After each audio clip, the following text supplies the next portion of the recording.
Hello friends, இப்போ எப்படி ஈஸியாக ரசம் வைக்கிறதுன்னு பார்க்கலாம். இப்போ அதில் 2 தக்காளி அப்படியே உள்ள போட்டுருக்கேன், 4 பல் பூண்டு,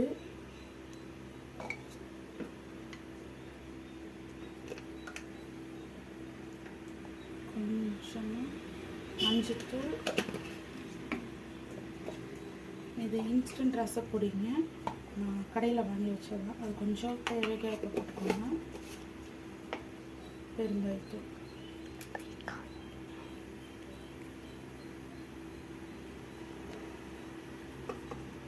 ஆல்ரெடி இந்த அளவுக்கான புளி வந்து ஊற வச்சு வச்சுருக்கீங்க, அது உள்ளே போட்டுடலாம்.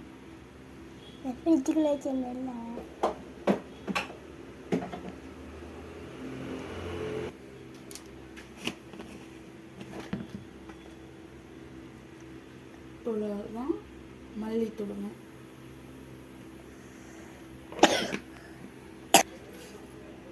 இது மிக்சியில் போட்டு நல்லா பேஸ்ட் பண்ணி எடுத்துக்கலாங்க.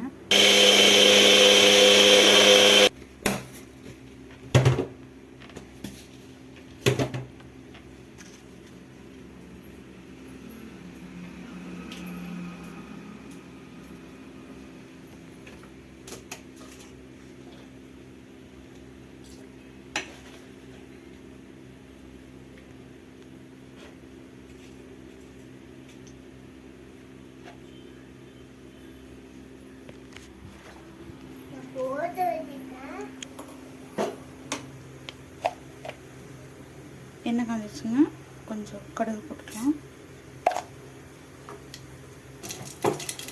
கடுகு பொரிஞ்சதும் ஒரு வரமிளகாங்க, கொஞ்சம் வெங்காயம், கொஞ்சம் கருவேப்பிலை உள்ள போட்டுக்கலாம். வெங்காயம் கொஞ்சம் வதங்கிடுச்சுங்க. இப்போ அரைச்சி வச்சு பேஸ்ட்டை உள்ளே போட்டுக்கலாம். இப்போ உங்கள் தேவைக்கேற்ப தண்ணியை மிக்ஸ் பண்ணி உள்ளே ஊற்றிடலாங்க. இப்போ தேவைக்கேற்ப உப்பு போட்டுக்கலாங்க.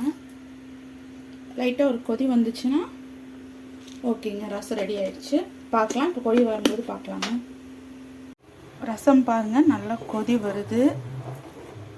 ஒரு 2 நிமிஷம் நல்லா கொதிஞ்சதும் ஆஃப் பண்ணிடுங்க. ஏன்னா நம்ம பச்சையாக தானே எல்லாமே போட்டு அரைச்சிருக்கோம், அதனால் நல்லா 2 நிமிஷம் கொதி வரட்டுங்க. கொதி வந்ததும் ஆஃப் பண்ணிவிட்டு ரசம் ரெடிங்க. பாருங்கள், நல்லாவே பபிள்ஸ் வருது. ரசம் ரெடி ஆகிடுச்சுங்க.